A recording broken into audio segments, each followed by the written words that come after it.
नमस्कार विद्यार्थी मित्रांनो. अशी पुस्तकं पाठाचे लेखक डॉक्टर निर्मल कुमार फडकुले हा पाठ आपण अभ्यासतो आहे. आणि आपल्या याच्या आधीच्या परिच्छेदामध्ये आपण बघितलंय की लेखकाने एक अर्नेस्ट हेमिंग्वे यांचं the old man and the sea ही कादंबरी वाचली. आणि या कादंबरीनंतर जेव्हा ही कादंबरी संपली तेव्हा त्यांची तुलना करताना लेखक म्हणतात की क्रूर नियती आणि महत्वाकांक्षी माणूस यांच्या हजारो वर्षापासून यांच्यामध्ये एक न संपणारं असं युद्ध सुरू आहे.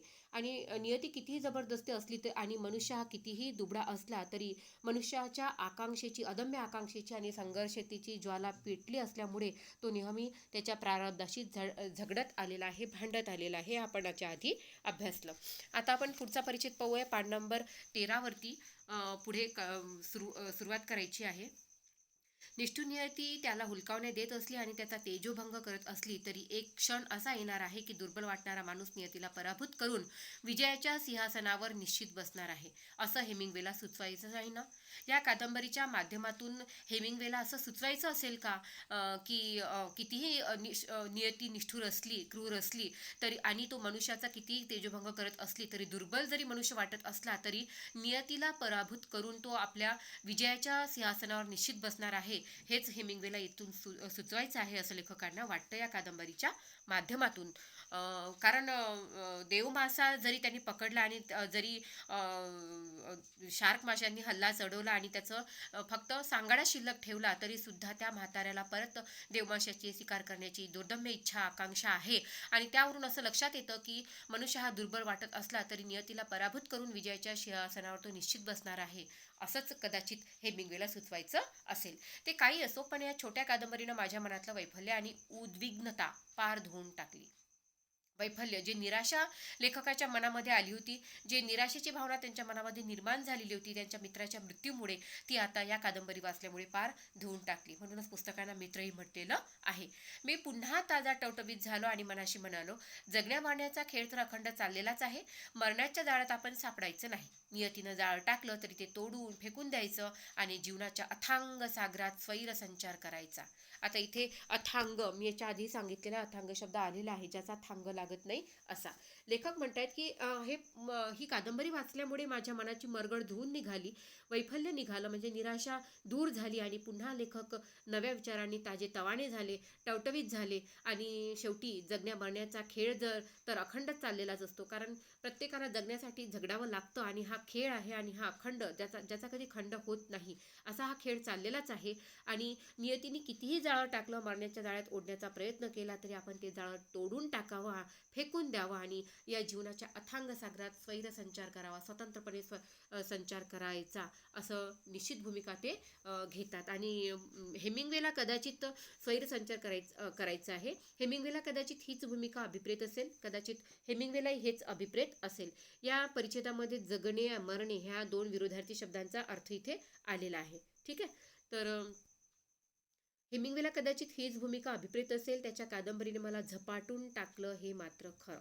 म्हणजे काही असलं, हेमिंग्वेला हेच अभिप्रेत असलं की मनुष्याने नियतीने कितीही जाळी टाकलेत, मरण्याच्या दारात आपल्याला ओढण्याचा प्रयत्न केला तरी सुद्धा आपण ती जाळं तोडून टाकायचं आणि जीवनाच्या अथांग सागरामध्ये स्वच्छंदपणे पोहत राहायचं, असं हेमिंग्वेला सुचवायचं असेल. कदाचित हीच भूमिका त्याला अभिप्रेत असेल. पण हे काही असलं तरी लेखकानं मात्र या कादंबरीने झपाटून टाकलं. त्यांना ती प्रचंड आवडली. अशी मंत्रमुग्ध करणारी, गदा हलवणारी, हृदयाला कडकडून दंश करणारी, आनंदाच्या आणि उन्मादाच्या आसमानात बेहोश भराऱ्या घालायला लावणारी, हसवणारी, रडवणारी, जीवनाचा सुगंध उधळणारी नाना प्रकारची पुस्तकं वाचण्यात आणि त्यांच्या माध्यमातून महान लेखक कवीच्या अंतरंगाला भिडण्यात केवढा तरी आनंद समावलेला आहे. म्हणजे काय, या पुस्तकांनी लेखकाला झपाटून टाकला आणि अशाच प्रकारची मंत्रमुग्ध करणारी या पुस्तकांचं वर्णन करताना लेखकांनी हे शब्द वापरलेले आहेत.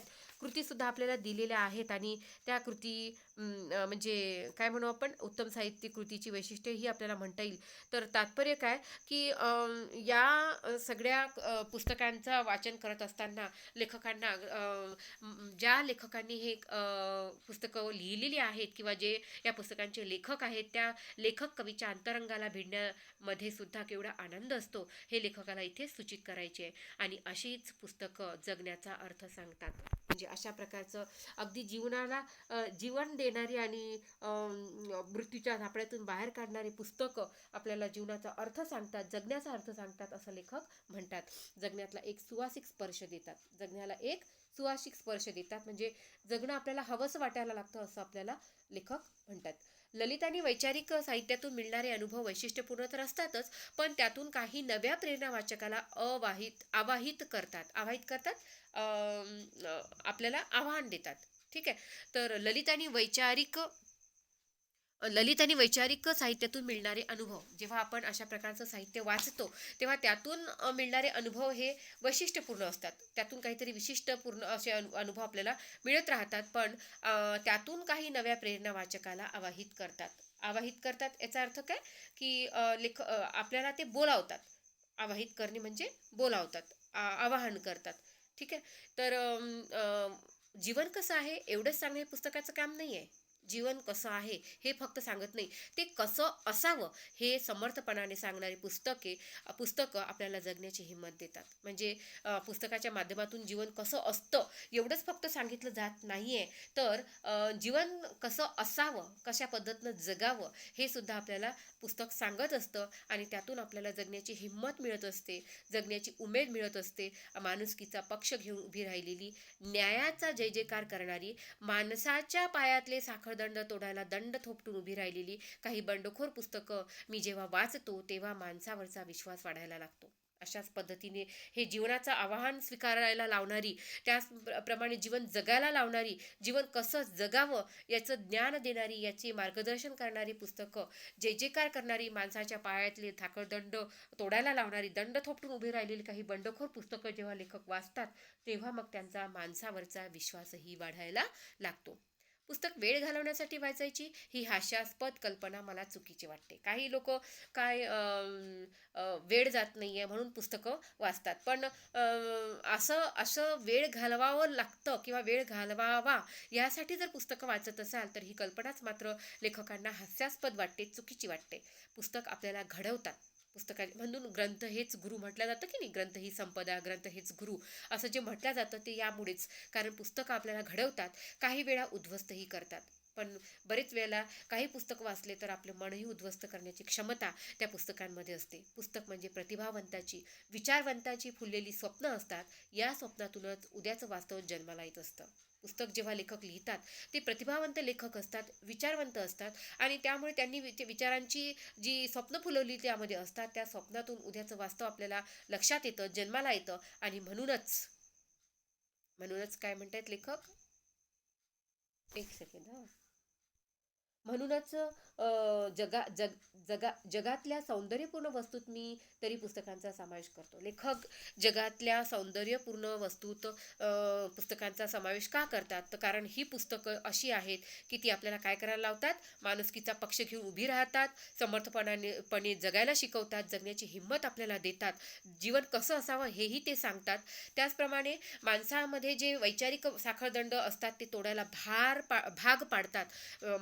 पुस्तकं वाचल्यामुळे माणसावरचा विश्वास वाढतो, आणि पुस्तकामुळे आपण घडतो, आपल्याला घडवलं जातं, आणि प्रतिभावंतांची, विचारवंतांची फुललेली स्वप्न या पुस्तकातून असतं, उद्याचं वास्तव त्यामध्ये असतं. आणि म्हणूनच लेखक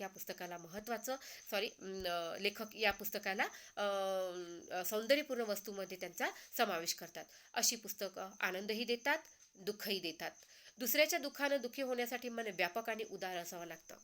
म्हणजे काय, संवेदनशीलता व्यक्तीमध्ये असावी लागते. जर आपण पुस्तकं वाचलं तर पुस्तकातून आपल्याला आनंदही मिळतो, आणि त्यामध्ये जर दुःखाची भावना व्यक्त झालेली असेल तर आपल्याला दुःखही होतं. पण दुसऱ्याच्या दुःखानं जेव्हा आपण दुःखी होतो तर याचा अर्थ आपलं मन व्यापक आहे, उदार आहे, आणि दुसऱ्याच्या दुःखानं आपण दुःखी होण्यासाठी आपलं मन तितकं उदार करावं लागतं, व्यापक करावं लागतं. आपल्या मनाची संवेदनशीलता वाढवावी लागते. तर अशाच वेळेला आपण त्यातील अनुभव घेऊ शकतो. आणि ही किमया फक्त पुस्तकानं साधली जाते. ही किमया काय आहे, जादू आहे. ही फक्त या पुस्तकाच्या माध्यमातून साधली जाऊ शकते. म्हणूनच पुस्तकांचा अवीट सुगंध मनाच्या गाभाऱ्यात दरवळत राहिला म्हणजे जीवनाची सतार मस्त झंकारत राहते, लेखक म्हणतात. म्हणजे पुस्तकाचा अवीट सुगंध, ज्याचा कधीही वीट येत नाही, अवीट, अथांग, लक्षात घ्या, अथांग, अवीट, त्यानंतर अखंड असे शब्द आलेले. अखंड ज्याचा खंड होत नाही, अवीट ज्याचा वीट येत नाही, अजून काही अथांग ज्याचा थांग लागत नाही. म्हणजे शब्दगटासाठी तुम्हाला जर एक शब्द लिहायला सांगितला परिच्छेदातून, तर तो तुम्हाला तो लिहिता आला पाहिजे. तर अशा कधीही त्याचा कंटाळा न वाटणारा, कधी वीट न आलेल्या पुस्तकांचा सुगंध आपल्या मनाच्या गाभाऱ्यामध्ये दरवळत राहिला, तर आपल्या जीवनाची सतार म्हणजे आपलं जीवन मस्तपैकी चालू राहते, किंवा आपल्या जीवनाला प्रेरणा मिळत राहते. आपल्या जीवनामध्ये आपल्याला काहीतरी छान करण्याची संधी आपलं सॉरी प्रेरणासुद्धा त्या ठिकाणी मिळत राहते. तर अशा पद्धतीनं अशी पुस्तके या पुस्तकाच्या माध्यमातून पुस्तक मनुष्याचा कसा मित्र आहे, कशा पद्धतीनं तो आपल्याला मार्गदर्शन करतं, मदत करतं, हे लेखकांनी या पाठाच्या माध्यमातून आपल्याला सांगितलेलं आहे. त्यानंतर पान नंबर 14 आणि 15 वरती तुम्हाला काही कृती दिलेल्या आहेत. ह्या कृती तुम्हाला वाचायच्या आहेत, सोडवायच्या आहेत, आणि जर काही अडचण असेल तर तसं विचारायचं आहे. तरीसुद्धा मी थोडक्यात तुम्हाला सांगेल. पहा, पान नंबर 15 वरती व्याकरण दिलेलं आहे. जसं चवदार या शब्द सॉरी विफलताचं जसं वैफल्य हे होते, त्याच पद्धतीनं सफलताचं काय होईल, साफल्य, कुशलताचं कौशल्य, निपुणताचं नैपुण्य, अशा प्रकारचे शब्द आपल्याला वापरून तयार करण्यासाठी सांगितले जातात. बाकीचे जे कृती आहेत ते तुम्ही पुस्तकात जो पाठ आहे तो वाचायचा आणि त्याच्या माध्यमातून त्या कृती सोडवायच्या. इथे आपण थांबूया. इथे आपला पाठ संपला.